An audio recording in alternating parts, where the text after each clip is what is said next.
Good evening. Welcome to Right Talk with Mike Lee.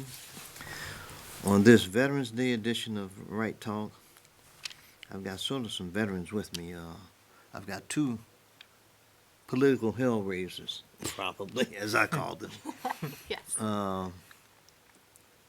Big, tall MacKenzie on my left, and Jason Salazar, Joe Hellraiser in Caldwell County. I know for sure. That's all I know for sure. But welcome to the show. Thank you, Mike. If you could, if you could tell the audience something about yourself, Jason. My name is Jason Salazar. I'm running for Travis County. Well, as it says on there, candidate for sheriff. But actually, that's incorrect. It's Travis County now. Travis County? Yes, sir. A little bit about myself. I've been in jail before, plenty of times. First 4 times for traffic tickets. 5th time, it was a pretext arrest to keep me out of taking the seat for county judge in Caldwell County in 2018. I was put in solitary confinement for 35 days. Came out, went through the trial modes, and had the elected DA forcefully reject it. So I know what it's like to be basically prosecuted falsely with police, law enforcement, period, and the district attorneys and judges all working together to make sure they can seal you up and silence you. But when I came out, I refused to be silenced no matter what. And I decided to move to Travis County to get a new beginning and rise up the ranks. When did you move to Travis County? Because last time we spoke, you were in Caldwell, I believe. That is correct. Last time we spoke, I was in Caldwell. But I moved to Travis County in April. In April, okay. And then I filed my CTA with Travis Elections Office in May. And Miss Kelly, you're a general political activist here in Austin. Yes. A rare find in my book of a woman who happens to be white, Caucasian, however you want to call it, but who is in a sense a common sense conservative. You don't seem to have your mind co-opted into woman's right to choose, which I think was just actually something that jumped off when I was in law school. Yeah. And that was in 1974, right? 1974. Right. And all the women in law school time, everything was equal protection. You're in contracts law. Isn't it equal protection? No, this is contracts. This is procedure. Everything is not equal protection. There's more to life than equal protection. It's like they were just like, I remember Nancy Huggins. My wife told me I call people by name, but Nancy Huggins was pretty much a leader. And they were like angry women almost. And many of them they weren't going to be Miss World or Miss Universe or anything like that. And so I just wondered, what is all this about? And I'm wondering how you survive in Austin being a common sense conservative. It's hard. It's not the easiest task I've ever taken upon, but I have taken on harder tasks. I think that when you stay true to what you believe in, and you believe in your soul, what should guide you, and you align those things with like-minded people, you're going to go far, kid. And that's what I've done. And I posted a quote on my Twitter today, which was something similar to, and I'm paraphrasing, but people can react however they want to you, but I choose how to react back. So, water off a duck's back. I don't mind criticism. It just grows that fire inside me hotter and stokes it to the point where I have to do something. When I think of liberalism and some of its ideas, I refer to Austin as the belly of the beast. Oh, yes. Yes. Because you have all kind of, I call it sickness going on here. I read something a few months back where they were trying to say masculinity was a mental illness. Masculinity is the mental illness. Homosexuality is not. Go figure. I mean, my husband and I, we got married in April of this year. We specifically got our marriage license in Williamson County. At the time, we lived in Travis County. Now we're moving to Williamson County next week. But it's still the Williamson County part of Austin. So that's a good thing. But we had a Williamson County judge, Judge Bill Gravel. He was our officiant. So I feel like I align more with Williamson County than I do Travis County. Oh, yeah. Okay. Williamson County. Man, There's stories. I know in the legal profession here, one of the first things I learned, aside from educating myself about the lynching history of Central Texas, one of the first things I learned was what they said about Williamson County. And this is not among minorities, not among black people, this just the white people say. Go Williamson County on vacation, leave on probation. yes. Yes. But it's so different now, and I think that Sheriff Chody is really doing a lot to change the public perception of Williamson County. I got some little input. I agree with that too, 100%. But the PD over there, the police department, the sheriff's department, I believe is excellent over there under Sheriff Chody's.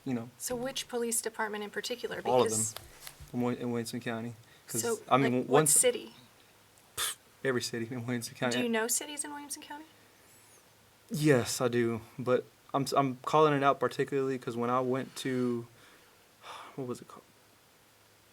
I want to say it's Pflugerville's not in No, Williamson not County. Pflugerville. Pflugerville's in Travis? It is, yes.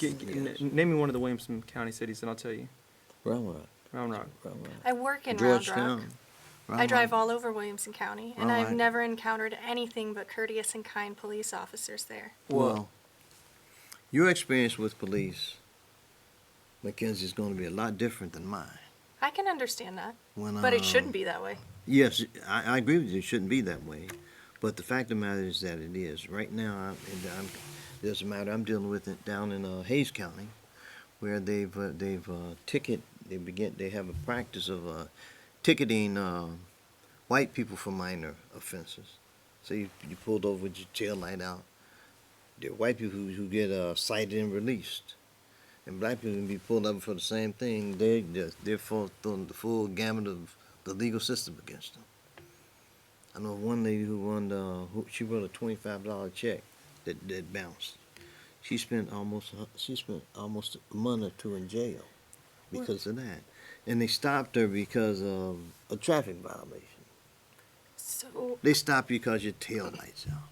I'm in, Because the light around your license is not lit.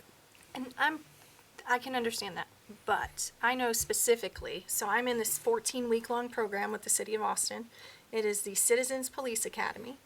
My class is every Tuesday from 5:30 p.m. until 9:30 p.m. And we hear from each department that the city is involved in. And specifically, there's profiling, and then there's racial profiling. And that was one of the things that I learned about. And so the City of Austin does a really good job, in my opinion, based on the facts that I saw during the presentation, of not doing that. That doesn't mean it doesn't exist, but at least the city's doing it right. At least they're trying to do something. Racism is something that's unfortunately was part of the birth involved in the birth of the country, and it's still around. But it really has no place among civilized men, I don't believe. And one of the movies that I had the chance to see, I don't know if you've ever seen. Have you ever seen 12 Angry Men? Not. If you haven't seen 12 Angry Men, I strongly recommend you and anyone within the sound of my voice watch it. If you watch 12 Angry Men, and there's another movie called Marshall. Now, Marshall is almost a Rodney Reed type situation. And in Marshall, if you watch the movie, you'll find out that both the black guy and the white woman had consensual sex. The white woman had regrets about it when she realized what happened.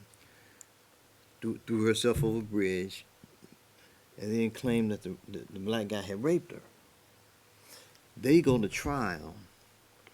She's not telling the truth, and he wasn't telling the truth.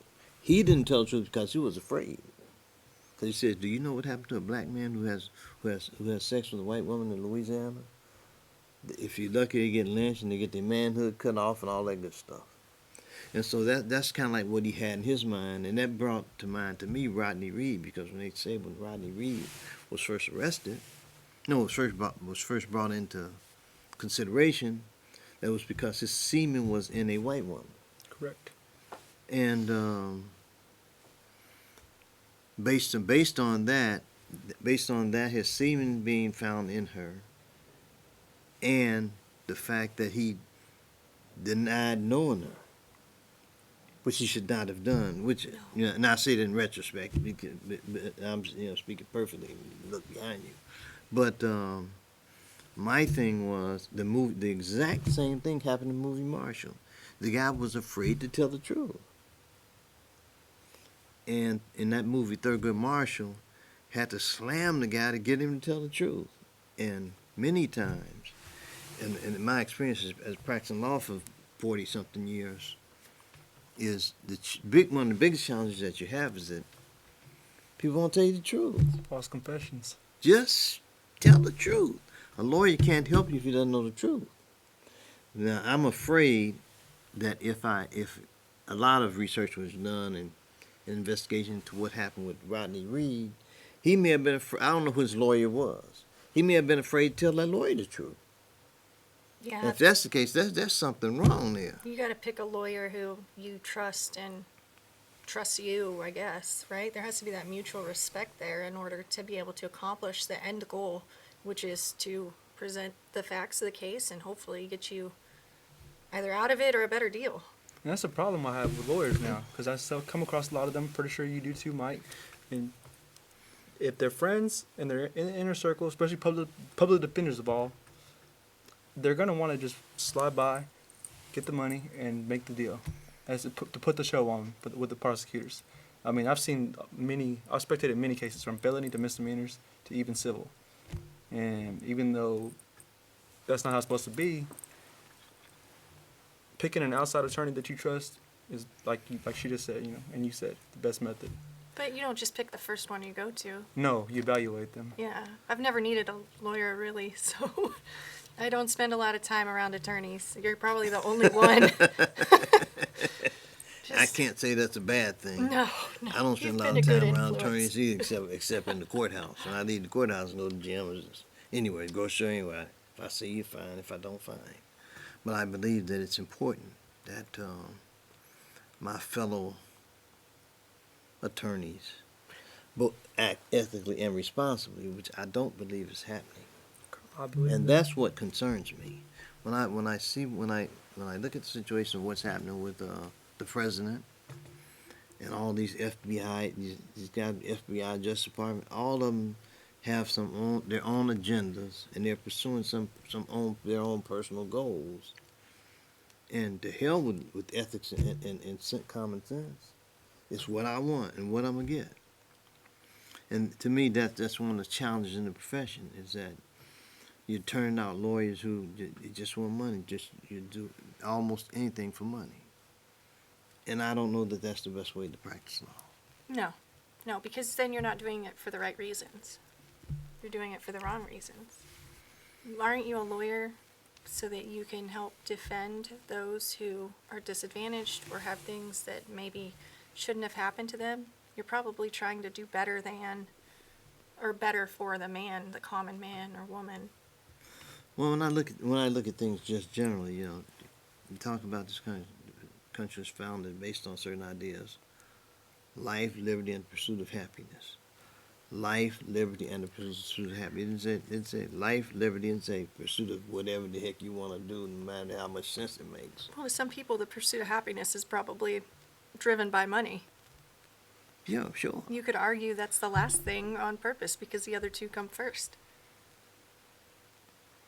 You're looking at me. You would think that the greatest priority is life, but it is the fact that it is not, and the fact that abortion is legal lets you know that life is not always the primary goal, the preservation of life. Sorry. I was going to say, I'll be the first one to say, when I found out I was pregnant with my daughter, I was 22 years old. I had her when I was 23, but not once did I ever think that I was going to abort her, because I knew that she was my responsibility from the moment that I knew she was inside me. It's just how it is. Yeah, I have to take responsibility for the action that I did before she was created and raise her. See, why don't other people think that? You see, on abortion, I Well, that was merely a fetus. No, that was my daughter. Yeah. Or as I called her, my little ninja, because she used to jump around on the ultrasound. That sounds like my son. My son was swimming so fast, they thought it was twins. Oh, wow. And he's been moving fast ever since. But I wanted to watch a couple of videos and comment on those surround this situation with Rodney Reed, because it's kind of a hot ticket right now. Sure is.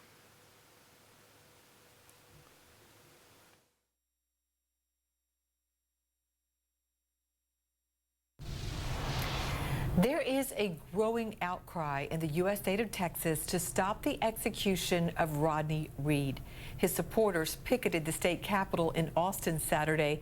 Reed was convicted more than 2 decades ago for the brutal killing of a 19-year-old woman. DNA links him to the crime, but his backers say evidence actually points to a different suspect. CNN's Ed Lavandera has the story from Texas. In 1996, 19-year-old Stacy Stites was found dead on the side of a road in Bastrop, Texas. She was partially dressed, bruised, and strangled with a belt. Investigators say she was raped and murdered just after 3 in the morning on her way to work at a grocery store. For months, the prime suspect was her fiancé, a police officer named Jimmy Fennell, until DNA evidence pointed to another man she knew. A year later, tests confirmed Rodney Reed's semen was found inside Stites.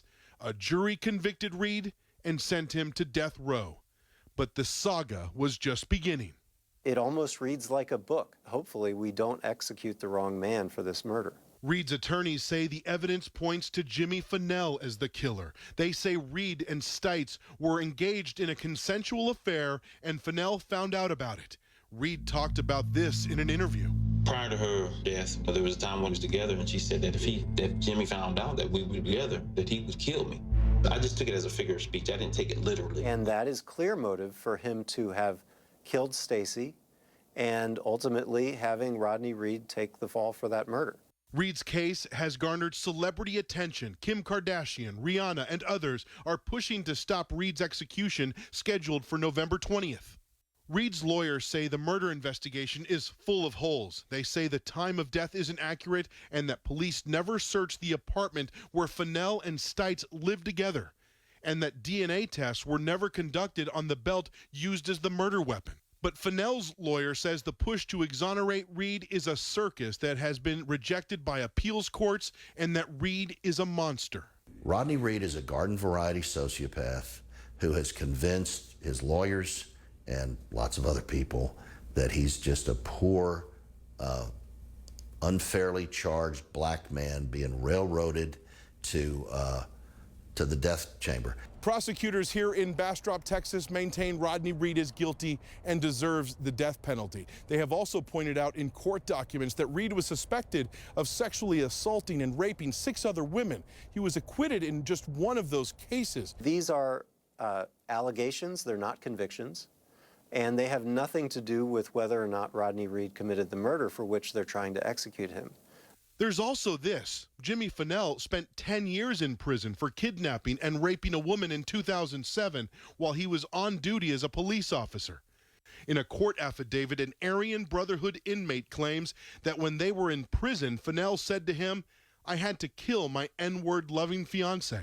The next surprise witness will be Mother Teresa appearing via Epiphany. Each one of these stories is laughably lacking in credibility. Rodney Reed also has one advocate that once lived by him on death row. Anthony Graves, you spent 18 and a half years on Texas death row. You were fully exonerated, released, you were wrongly convicted. Why do you relate to Rodney Reed? I relate to Rodney because I know for a fact that those same players didn't give a damn about whether I was innocent or not. Anthony Graves was wrongly accused of murdering a family of 6 people in 1992. The same judge, medical examiner, and court-appointed defense attorneys that worked his case also worked Rodney Reed's murder trial. I was in his seat. I know his story. It just sends chills up my spine when I read and know what Rodney is going through. Graves has been free almost 10 years and now works as a criminal justice reform advocate. A young white woman was murdered and a black man was convicted of it. That is their case. They're not listening to anything else. Rodney Reed was definitely framed.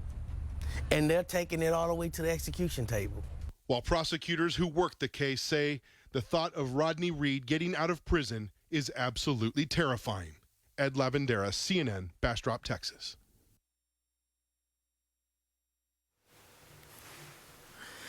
We white people are terrified of black people. They're monsters.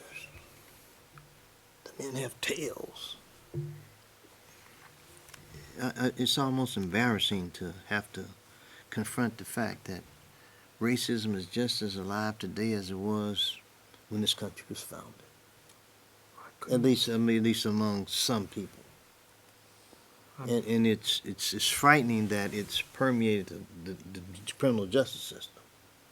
And it's poisoned it, quite simply. I just hate that it's around. It exists. Why can't we all be friends? It doesn't matter what color your skin is, or I don't know, how you talk or what accent you have. You're still an American. Well, when the president said we all bleed red blood, I guess that's a racist statement. But my blood is red, I think. It's blue on one side, red, and then when blue, and then it goes so hard, then it gets them juiced up and turns red. You know, after analyzing so many cases through, like, you know, the district clerk's office in many different counties, from Travis, Hayes, Kamal, Caldwell, even Harris, I came to realize something. There seems to be a lot of political influence behind all this, strongly, not just racism. I agree racism is a strong part of it, but political influence through the correct connections is so strong in this case that it's unbelievable. What happened to a jury of our peers, though? Because my understanding is that Rodney Reed's jury wasn't necessarily representative of his peers. Well, it was an all-white jury. Exactly. But that's not surprising, given the population makeup in Bastrop County, let's say in Caldwell County, and probably in Hayes County. I was on a jury panel myself 2 weeks ago. Thank you for that. And there were 93 people summoned for jury duty. There were 3 African Americans, myself and 2 others. Oh. That's something you can't do anything about where people live. But I think that there's a need for training and education among legal and law enforcement professionals to be akin to, like, no one's going to sit up and say, yes, I'm a racist. No, everyone's going to deny it. But then there's those They're people. They're going to tell you how many black friends they have. I have this. That's it. How many white friends you have? I don't know. Well, why didn't you count them? You want to talk about racism, though? Did you hear about that assistant police chief at the City of Austin Police Department, Newsom? He was sending What's his racist deal? text messages to his entire command staff, and now there's an outside investigation into it. Yeah. Yeah. So even though the City of Austin provides the best training possible, it still happens. There's outliers. You can't stop it. police every single person. Correct. And it's the kind of thing that's kept in the dark. And it's not something that someone admits. It's shameful. If you look at that movie that I suggested, 12 Angry Men, Mm-hmm. when the guy who revealed his racist tendencies, they had him go sit in the corner away from everybody else. Everybody else sat at the table, they sent him to sit over in the corner. In other words, you have no place among civilized men. And that's the way it should be regarded. But I'm dealing with a cite and release policy in San Marcos right now that's not fairly administered.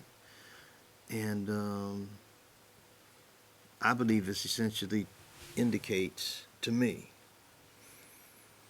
lawyers could stop all this mess if DAs would just not assist in the promulgation of this stuff. You know, they're supporting this stuff, and by prosecuting cases that are started because of race. If they simply just refuse to prosecute them, they would stop arresting people for that stuff. How do you prove it was a racially driven offense? How do you prove it? Yes. I'm genuinely curious. I'm not trying to be rude or They got condescending. they have numbers. that show that white people who got these minor violations were cited and released, and no black person was cited and released, not one.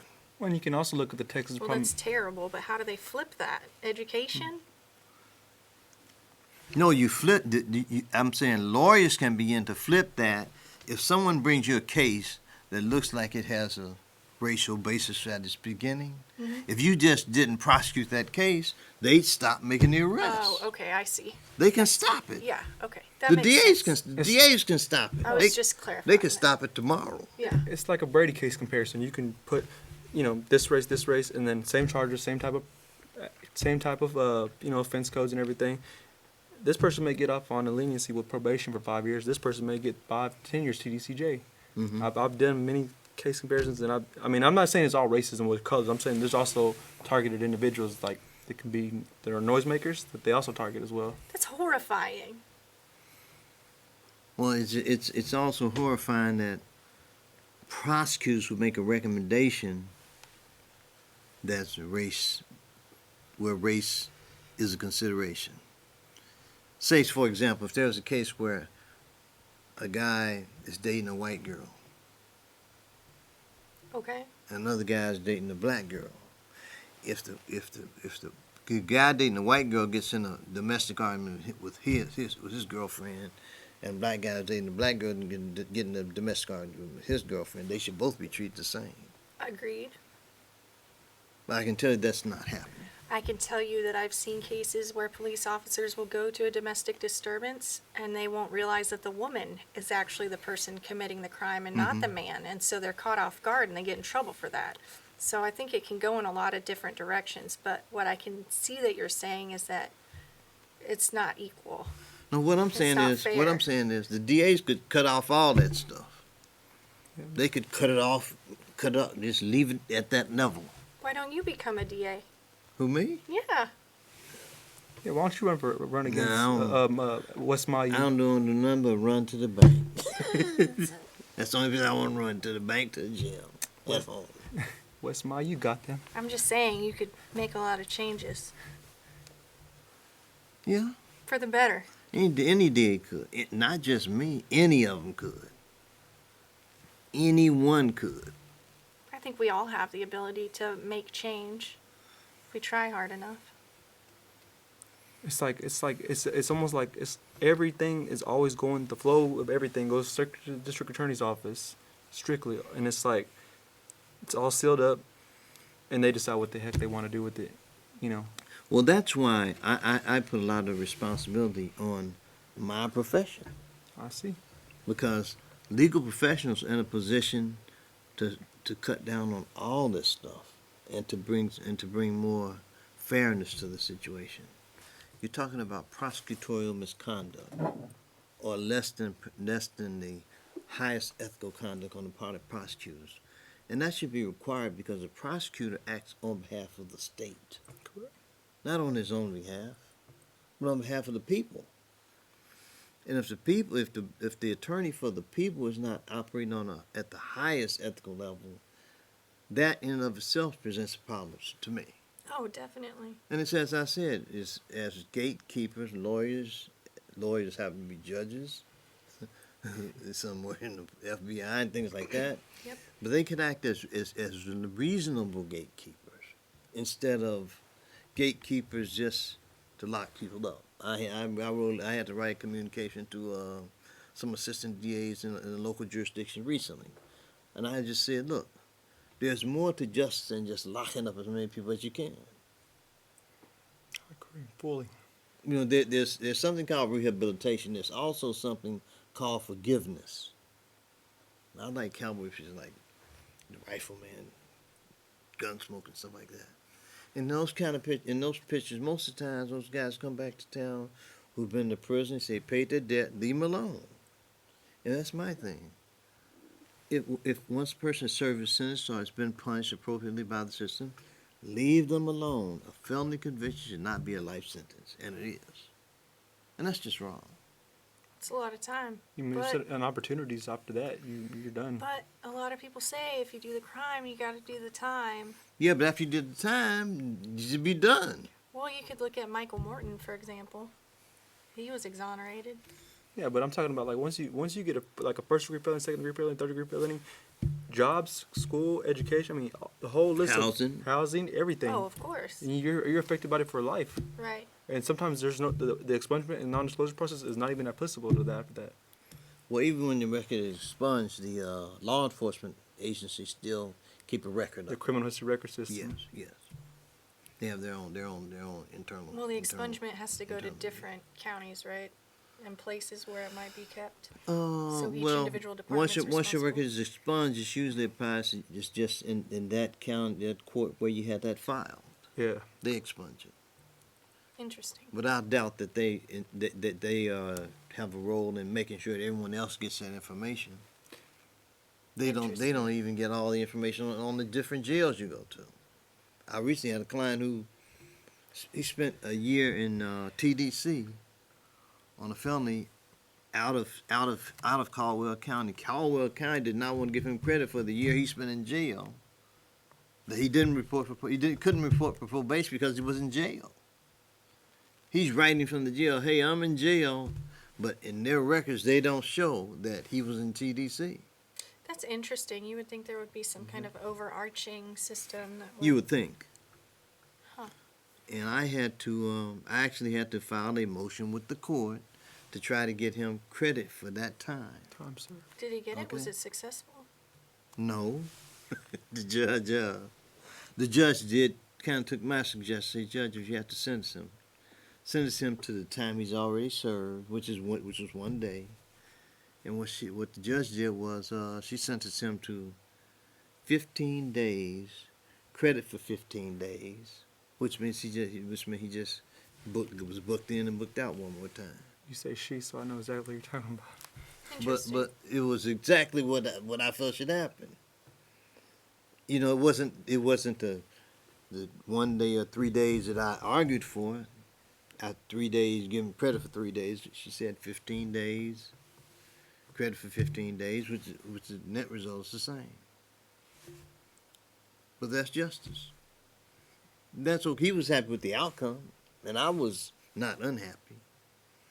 I was just a little bit baffled about, why you come with 15? Yeah, that same judge is the one I dealt with too. So real quick though, sorry to change subjects and thank you for educating me on that process, but back to Rodney Reed, wasn't Jimmy Fennell, and please correct me if I'm wrong or if you know different, wasn't he a Bastrop County Sheriff's deputy at the time? He was I don't know if he was a Bastrop County Sheriff's deputy. I know he worked in law enforcement. Okay. And I just wonder if him having people knew him and so they botched his case intentionally. the thing is, I'm gonna look that up real quick. it would be crazy to me for Rodney Reed to think that he was seeing this woman and no one saw him. And there's a point to that too. A strong key point. Would Rodney Reed really want to murder somebody like any man? Would they want to murder somebody that they're already having repetitive consensual relationships with, rather than somebody who's angry, and that like Jimmy Fennell? Well, that's that's the common sense point of view, Well, that's what when you have jurors who may be racially insensitive, Mm-hmm. and insensitive to the point that it's in many counties in Texas, you have to be honest about it. When I lived in Port Arthur, Texas, there was a big bridge that went from Port Arthur across that bridge to Orange. When you crossed that bridge to Orange, you went back about 50 years. You know, I've driven through there recently. Really? Yeah. When Screw you go up on to that- New Orleans, you have to Yeah. go through there. I didn't. That town looks podunk as heck. What does podunk mean? You don't know what Which podunk one, means? Orange? Yeah. Educate me. He goes, I don't know what You mean podunk orange? means. They don't say orange. Orange. Podunk means like backwoods country. Oh, okay. I'm getting That was little. my It's like going My- back. It's like going my back in time. impression It's like there. going back in time. yeah. I didn't even For know. real. We had to stop to put gas in the car, and the only bathroom was like this little gas station, and it was so disgusting. I had to like not use it. Oh wow. It's pretty bad. Orange. Orange. Orange. Orange. Orange. You gotta say it right. You gotta say it right. Orange. Okay. I get that now. I got it. Thank you That for was, educating it was me. a couple years ago I went through there, See, but orange is now orange. orange is the new black. Yep. That show's a good show. Probably isn't what really happens in jail, though. But I think that what happened with Rodney Reed. I bet $100 on Trump coming down the escalator. Everybody laughed at me. I'm still trying to get paid. But Ooh. Speaking of getting paid. and I believe the governor's gonna do the right thing. You know he's going to come out of this looking like a hero if he does. No, because what his decision is a political one. You know, he risks aggravating the law enforcement base versus trying to gain perhaps some traction in the African American community, which would be great for the party, I would think. But a stay, and again, correct me if I'm wrong, a stay doesn't say he's not to be executed. It's we're going to look at more a stay evidence. is represents an opportunity to be able to present evidence. So then that's what he needs. He can't do that if he's dead. Well, no, that's what he has. Yeah, that's what I'm saying. So if he presents a stay, or if he If he gets a stay, there's a chance he may have a chance to present all of this The evidence belts, right? in a coherent manner. Right. Which I don't know if that's been done, and I just wonder what the trial lawyer did, if anything. I would have loved to If have these been a guys fly are on the pointing wall. all that stuff, but which brings to mind something I had a thought on a couple weeks ago. I was thinking, now courtroom proceedings are public. Anybody can go. Mhm. I'm thinking, why don't they have cameras in the courtroom and just record everything? Well, it was 1996. I was in elementary school. The technology back then was not as good as it is today. I mean, why not? If it's public, Hold on. But on why that, can't we see it? But on that one, sometimes, like, especially when I had my first trial hearing, when I came out of jail this year, I mean, they set me up. They told me to come after they closed the Justice Center down, and it was a closed, isolated hearing, and they did that every trial hearing, and I was like, what is going on? And they didn't want no spectators, no nothing, because of the publicity, you know. They didn't want no spectators, no. I mean, you know what's going on with I know- Roger Stone, right? I know. It's a circus. When you go to the jail, when I go to the jail, I can't take a cell phone in there. How do you feel about that? I can't take my own cell phone. No. Hey, they make the rules. They can lock me up. I've taken a cell phone Contraband. into And they a got the courtroom gun. before. They got the gun. I took a cell phone into a courtroom once. And I'm talking about in the jail. If you go in the courtroom, when they'll tell you put them on silent. You're absolutely correct. So my Citizens Police Academy, we were granted the gift of touring the jail, which my 10-year-old daughter did because she went through the Travis County Sheriff's Academy, which was a week-long kids thing to teach them about law enforcement. My daughter did a tour of the jail. What did you say? It's the Citizens what? I'm in the Citizens Police Academy for the city of Citizens Austin. Police Academy. Yeah, we had to leave our cell phones and in the car. and you packing a pistol too. I do have my license to carry. You can get a uniform when you finish. No. Okay, I just have the knowledge and skills necessary for me to advocate on behalf of the police department. Congratulations. High five.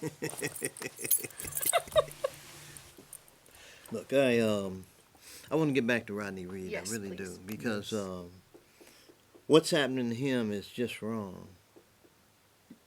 It just doesn't pass the smell test with me.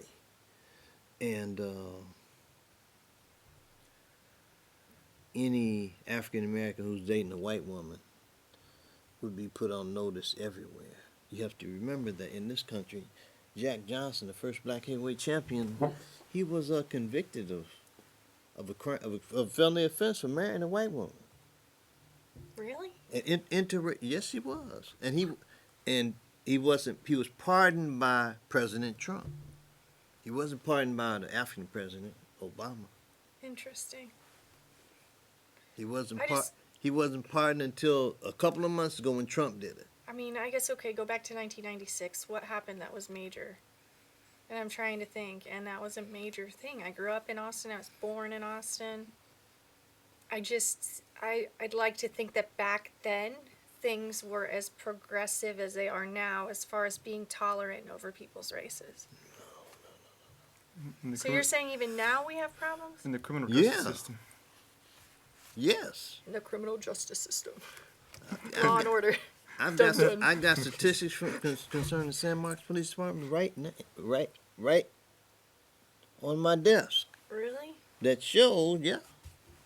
Are you I'm dealing with sorry, and I know I'm at a disadvantage because I'm No, white. no, it's okay. them? No, you're. But I just I don't have that same impression that you all do. Of I mean, course you got not. Hispanic, black, white. No, but you not. Let me remind you of one thing.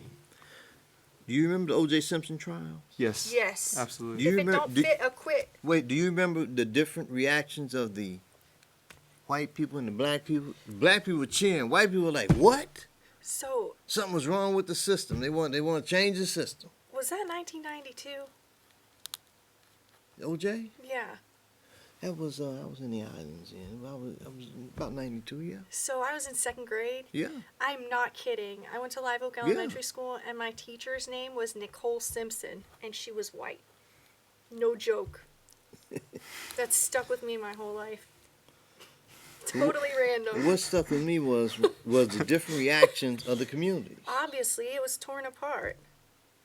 White people were pissed off. Black people were cheering.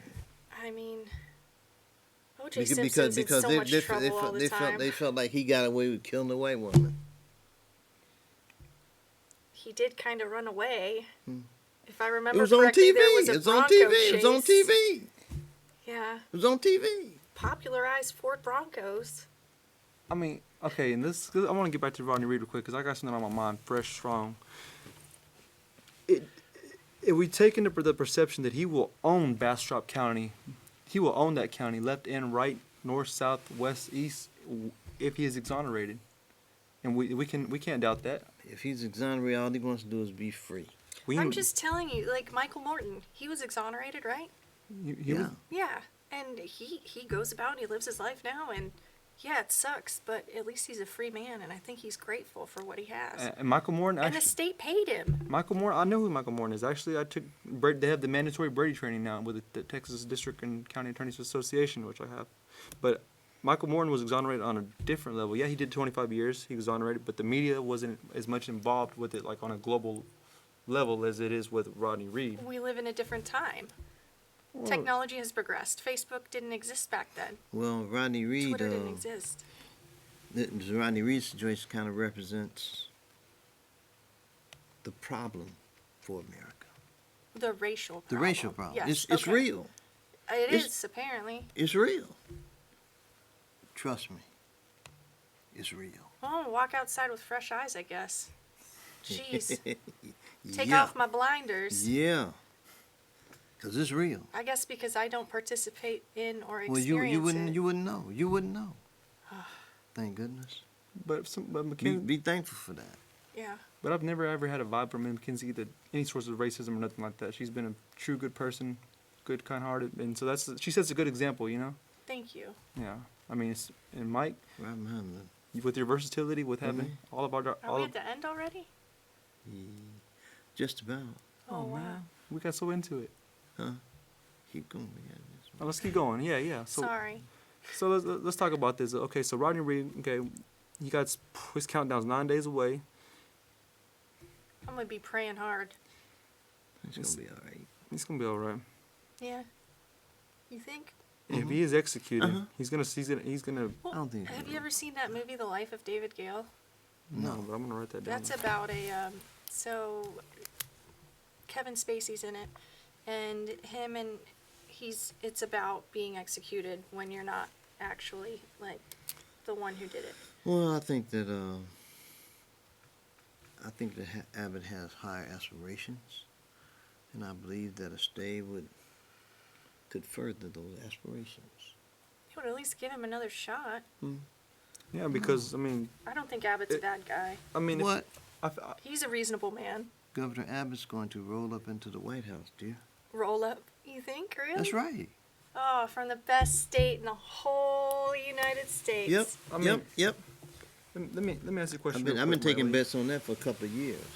Okay, it's just like the Code of Criminal Procedures. You know, it's like it doesn't even exist when it comes to the Rodney Reed case, because like Chapter 40 of the new trial shall be granted upon accused producing new material evidence. So it's like You would think. you would think these laws apply, but yet they're just dismissed, regarded as nothing. They apply for some people and not for others. So do you think that if Rodney Reed was white, none of this would have happened? Or it would have gone down differently? I think if Rodney Reed was right, I think they would have taken a harder look at Jimmy Fennell. But he was a crooked cop anyway. Wait. No. You asked me if Rodney Reed was white, do I Okay. think it would? Okay. So I'm answering your question. Yes. I forget you. Yes, it would have been a hell of a lot different. Yeah. They would have been looking at Jimmy Fennell and him both. Yeah. Instead, they just focused on him. But then, if he were white, then it's okay for his semen to be found in the girl, right? You know, if this was Williamson County in the 90s, I think I would believe it more. Just because I feel like, you know, Williamson County in the 90s was more racist. Williamson County in the 90s is the same in Bastrop, it's in Austin, it's in San Marcos, it's in New York, it's in Los Angeles, in Washington, D.C. So it's everywhere. It's everywhere. Everywhere north of the Mexican border and south of the Canadian border. How do we fix it? Yeah, Mike Lee. How do we fix it? Yeah, Since we have just a couple minutes left. yeah. Shoot for it, right? I mean, shoot for it, Mike. I think they'll declare racism as a mental illness, and people should be diagnosed for it and treated. Do you just give them a pill, or do you send them up No, the no, river? no, Like competency no. hearings. No. Because the thing is, people won't be honest about their feelings. They won't be honest, and that's one of the reasons I admire President Trump. When because I listen to people speak, and one of the things I heard President Trump say, he says, "We got to stop looking past people." That's what some people do. They look right. They don't even see you. They look past you. Right. Now, how would he know that? How would he know that? Paying attention. You know, he's being honest about it. He's being honest about it. That's what racists probably do. They look past people.